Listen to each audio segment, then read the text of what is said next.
ৰাজ্যৰ প্ৰায় ২৯০০ শিক্ষকৰ বিলৈ বিগত ৩০টা বছৰে বিনা বেতনে কাম কৰি আহিছে এই সকল শিক্ষকে ১৯৯১ চনৰ পৰা ২০০১ চনৰ ভিতৰত চৰকাৰীভাৱে নিযুক্তি লাভ কৰিছিল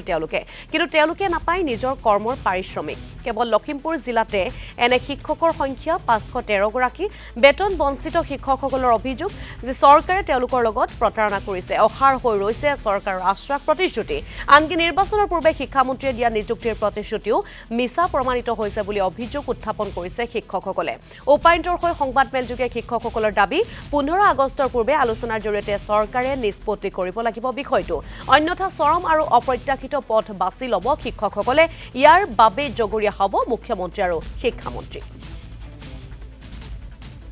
সমাদেৱ বৰ্তমানৰ মুখ্যমন্ত্ৰী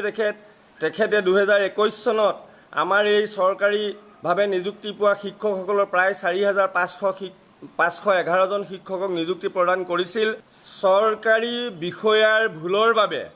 একে সমপৰ্যায়ৰ পূৰ্বে বেতন ২৬ তাৰিখে খানাপাৰা খেলপথাৰত ৰাজহুৱাভাৱে সেই সময়ৰ শিক্ষামন্ত্ৰীদেৱে নিযুক্তি পত্ৰ প্ৰদান কৰিছিল চৰকাৰী বিষয়াৰ ভুলৰ বাবে চৰকাৰীভাৱে তেওঁলোকে বেতন ভোগ কৰা সেই একে পৰ্যায়ৰ যে ২৯০০ শিক্ষক থাকি গৈছিল তেখেতক অনুনয় বিনয় কৰাৰ পিছত তেখেতে কৈছিল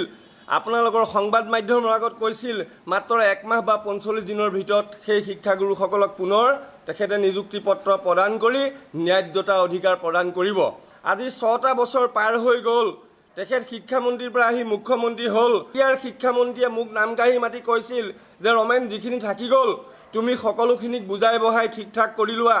আৰু তোমাক লগত আলোচনা কৰি গোটেইখিনিক মই ন্যায্যতা পুনৰ প্ৰদান কৰিম কিন্তু সেই সন্মানীয় শিক্ষামন্ত্ৰীদেৱক আজি মুখ্যমন্ত্ৰী হোৱাৰ পিছত বিভিন্ন সময়ত তেখেতক আমি লগ ধৰিছোঁ শিক্ষামন্ত্ৰীদেৱক বিভিন্ন সময়ত লগ ধৰিছোঁ আবেদন জনাইছোঁ যে শিক্ষকসকলৰ বয়স নাই ৩০ বছৰ কাৰ্যকাল এনেকৈ গ'ল ২ বছৰৰ ভিতৰত অৱসৰ ল'ব আপুনি ছাৰ কিবা এটা কৰক প্ৰতি মুহূৰ্ততে আজি ৬ বছৰত প্ৰায় কমেও ৫০ বাৰ লগ ধৰা হ'ল তেখেতে এটা কথাই কয় যে মই কম সময়ত কৰিম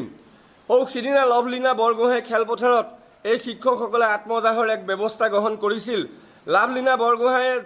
খেলপথাৰলৈ মুখ্যমন্ত্ৰীয়ে উদ্বোধন কৰিবলৈ আহোঁতে আত্মদাহৰ যি কাৰ্যসূচী লৈছিল লখিমপুৰ জিলাৰ উপায়ুক্তই তাৎক্ষণিকভাৱে সেই সিদ্ধান্ত শিক্ষকসকলক বাতিল কৰিবলৈ এক আলোচনাত মিলিত হৈ তেখেতৰ নেতৃত্বত এটা বৃহৎ দল লৈ গৈ মুখ্যমন্ত্ৰী আৰু শিক্ষামন্ত্ৰীৰ লগত সেইদিনা আলোচনা কৰাইছিল সেইদিনা মুখ্যমন্ত্ৰীদেৱে কৈছিল যে গুৱাহাটীলৈ ৰমেন শইকীয়াৰ নেতৃত্বত ৫জনীয়া এটা সদাতি দল লৈ গৈ মই নিৰ্বাচনৰ পূৰ্বে এইখিনি কৰিম তেনেস্থলত নিৰ্বাচন পাৰ হৈ গ'ল পাৰ হৈ যোৱাৰ পিছতো মুখ্যমন্ত্ৰীদেৱে